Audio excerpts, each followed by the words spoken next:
Welcome to the things that we loved and didn't like so much about Azamara cruises. I'll start off with the 5 things that I love, and it was overwhelmingly more love than dislike, but I'll start with the obvious one, and that's food.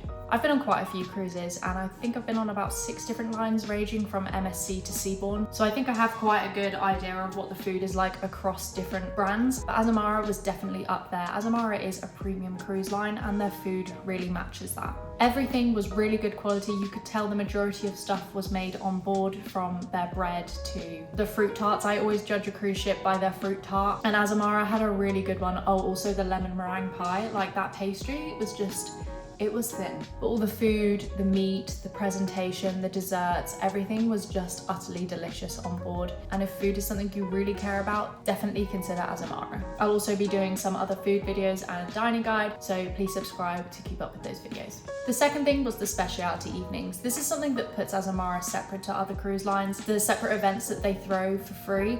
Our favorite night was the white night. I'm also going to do a separate video on that because it's worthy of it. It was just a huge party, a barbecue out on deck, and it was just so much fun. They also do As Amazing evenings. Unfortunately, my cruise didn't have an As Amazing evening, which is super rare. It was because it was meant to be in Israel and the war broke out about 2 weeks before our cruise, so they didn't really have enough time to reorganize it, or at least to the level of a normal As Amazing evening. But these specialty events are something that we really love about Azamara, and it just makes them a bit different.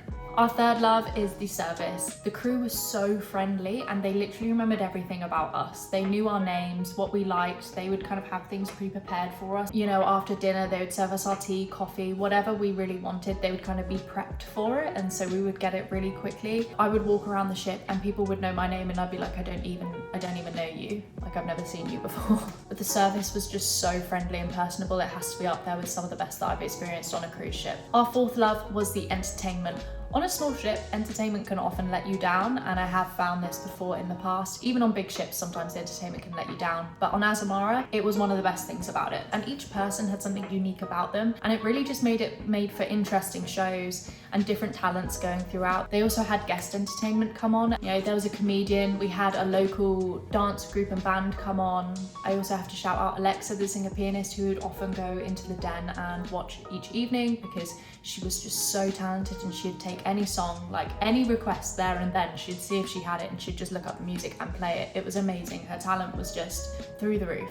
They also had a ton of activities going on during the day. You weren't going to get bored on the ship. And also with each quiz, dance class, game, whatever you did throughout the day, you would gain stamps, and at the end of the cruise you could swap the stamps in for free stuff like Azamara merchandise, like t-shirts, baseball caps, socks, all of the merchandise stuff, and I thought that was really unique to Azamara and a bit of an incentive to go and do some of the entertainment. The fifth thing that we loved, but not exclusive to this list, is the small ship atmosphere. The Azamara Pursuit held about 700 passengers, and the cruise that we did especially had a really low passenger rate on because it was meant to go to Israel, and a lot of people moved their bookings because of the war, so we only had about 380 passengers on board, and we just had this really friendly atmosphere in the ship where everybody seemed to know everybody, and you kind of bump into people all the time and have a really nice chat, and it kind of became like a little bit like a big cruise ship family. It was really nice, and the ship just felt really homely because of this. It wasn't like you were going to be wandering around for hours like you can on the bigger ship and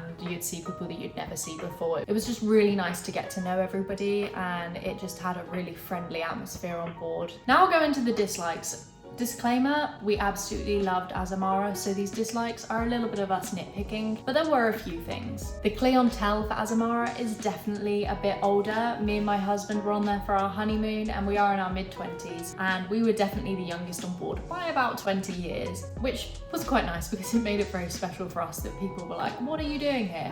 But it's definitely something to know that it is for slightly older people. However, the hearts and souls of these people were so young. I swear I've never seen so many people aged over like 70 acting like they're 30. I can only hope that's me in the future. Our second dislike, which was an actual dislike this time, is Slowembarcation. Our cruise, you know, it had less than 400 people on it, and we were waiting in Athens to board for 3 hours in the lounge. They said that it was something to do with like the local police system was for passports, meant they had to do everything manually. Something had gone wrong, and so it was taking a lot longer. However, I've heard from quite a few people that they've had Slowembarcation before on Azamara, so something to keep in mind as well. Take a book, a drink, whatever with you for the day of embarkation. The third dislike is that they are older ships. I was seriously impressed. That ship was almost as old as me, and it didn't particularly feel aged at all. I think they've done a really good job of the ship. I wouldn't know that it was as old as me. But there's only so much you can refurb to an old ship. The rooms were generally smaller than you would find on the new modern ship. The bathrooms were very small, and the bathrooms also had a shower curtain, which is a little bit icky, but it was really clean and it didn't bother us too much, but it is something to keep in mind. We also booked the guaranteed ocean view cabin, and we got an obstructed one, and we really did not like it. I've posted a video about it already, which I'll put in the corner and in the description, but I really recommend not booking guaranteed ocean view rooms. But generally for an older ship, it was a really lovely ship, but it was just something I'm nitpicking at. Alongside the smaller ship is that it does move around a bit more in the sea, and that was something that really caught me out. I didn't expect to get seasick, but there were about